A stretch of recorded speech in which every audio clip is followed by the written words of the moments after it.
All right, we're going to talk about image size, canvas size, and resolution here.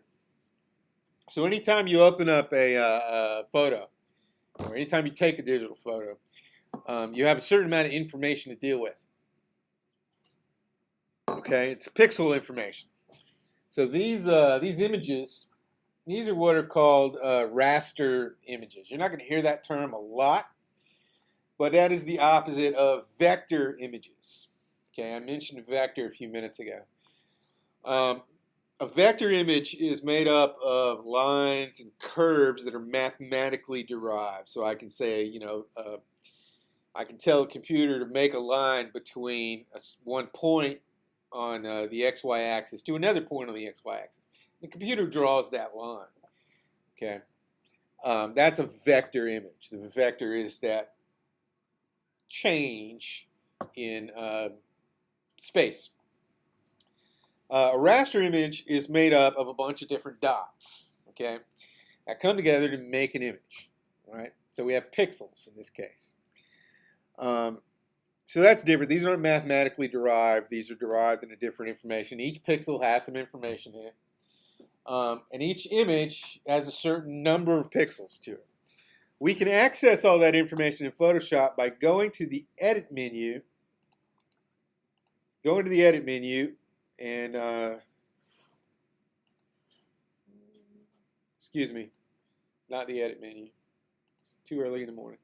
Going to the Image menu and going to the Image Size dialog box, okay? That's going to give us a decent chunk of information here. Okay. So what we have is we have the image size, and that's a size in and how many bytes the image is. And really, this is the image the Photoshop file here. It's going to tell us the pixel dimensions, width by height. So this image is 2,127 pixels by 1,412 pixels. Okay. If I multiplied those two numbers together, I would get what's generally referred to as the megapixels of the image. So if you have a 42 megapixel camera, that's going to define how many pixels wide and tall that image is. Okay, so how many pixels are in the image. So that's how you derive that number. So it's the two things multiplied by each other. I can do a lot in this dialog box. So the first thing you're going to see is if I know where my photo is going. If I know this is going to go out in an email or something, I could very quickly come into this dialog box, say fit to 960 by 640 at a certain DPI or PPI, which I'll tell you about in a second. Now I can kind of change that. So now this image is 960 wide by 637 high. Okay. I can undo that always by Command Z or going backwards in my history panel. So let's go back into that image size dialog. Let's say I have this picture I got from somewhere, somebody sent to me, they want me to print it. Well, how do I know how big I can print that? Okay, I can look in this dialog and I can tell what size would make a good print from this file. You're going to see that down here we have a couple of things. We have width, height, and resolution. All right, and each one of these has a drop-down menu here. So this is my pixels. You can also see that these are connected. If I change this to say 5,000, you're going to see it changes the other one.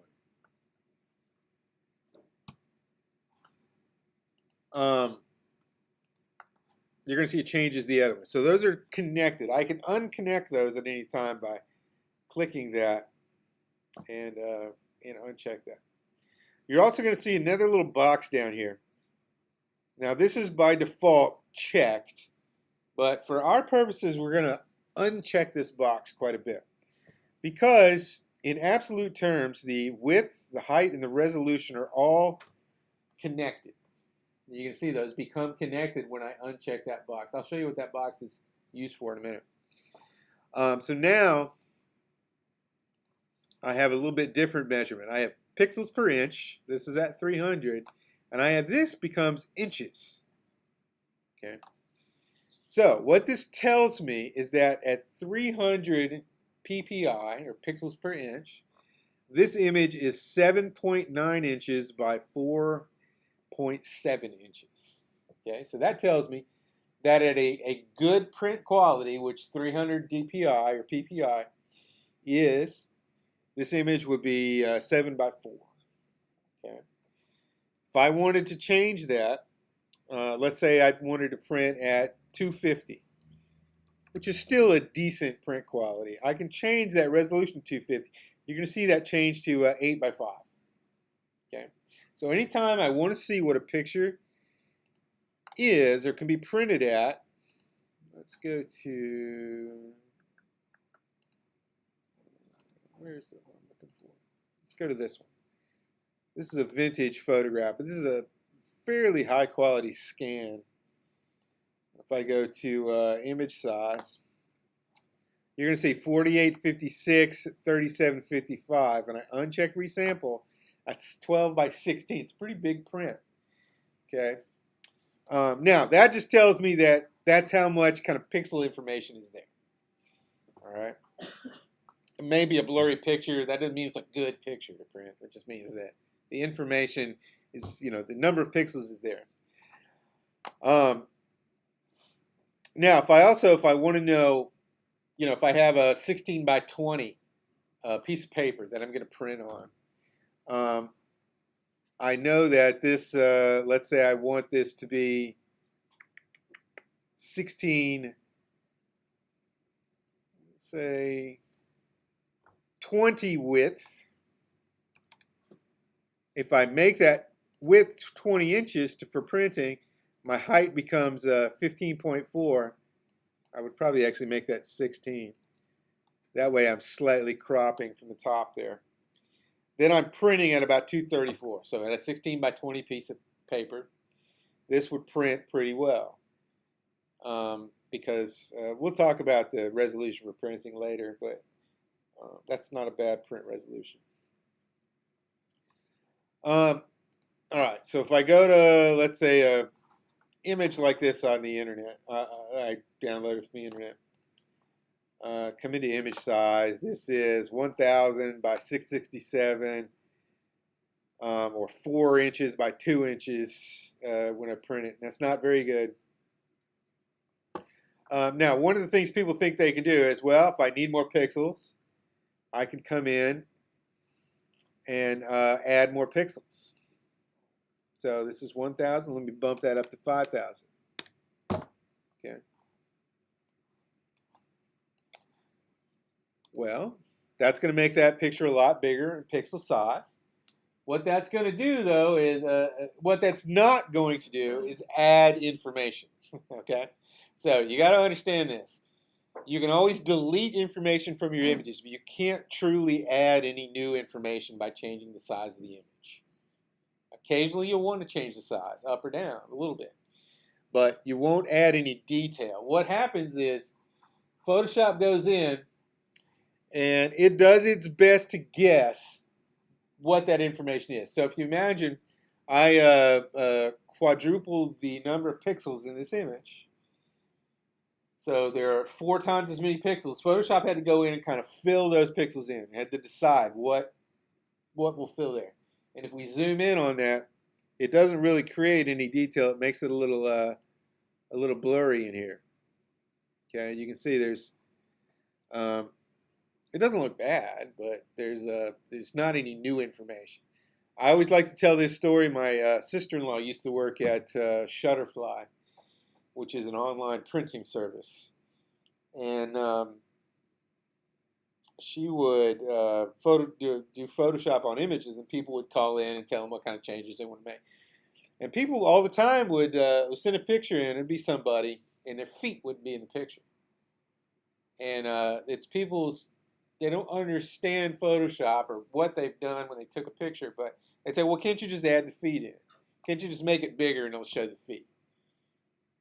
Sounds stupid when you say it that way, doesn't it? Well, the feet aren't in the image. The information is not there. You can't just add detail. All right, so you got to get that in your head. I can't just add detail. I can take detail away. I can't add detail. Okay. So that's kind of a basic overview of the image size dialog. That gives you a lot of information. Lets you play with these images, lets you kind of tweak them as to where they're going. And it lets you know when you download something whether it's decent quality. All right, the other thing in this area here that we're going to talk about, and is relevant to your first project, is the canvas size dialog box. It looks a lot like the image size dialog box, but the canvas is the space that the image takes up. Okay, so this this canvas right now is the same size as the image. It's 5,000 by 3,335 pixels, but I can modify that. Okay, if I go to I like to do this from the percent dialog. Okay, if I want to make this wider so I can fit more stuff, I'm collaging something together, or I want to expand this image out, I could come into the canvas dialog and put a 200 in the width. If I hit OK, that adds 200% to the width of my image. Okay, so now the actual size of the image expanded out widthwise. Okay. Now, there's a couple of ways you can manipulate that. One thing you like to use here is the anchor point. So I'm going to have you guys on one of your projects add a double the canvas width and move information over. So what you can do is come in and you can anchor to one side or the other like that. So this anchor allows you to specify which direction it expands, and it expands in the direction of the arrows. So if I anchor it that on the left, change the percent to 200, 200 here, it's going to expand to the right like that and double your image size. Okay, it's a very simple dialog, but it's very useful when you're doing big composite images. This does not change the pixel dimensions of your original image. Okay, it just adds space to put more pixels. So that's the canvas size dialog box.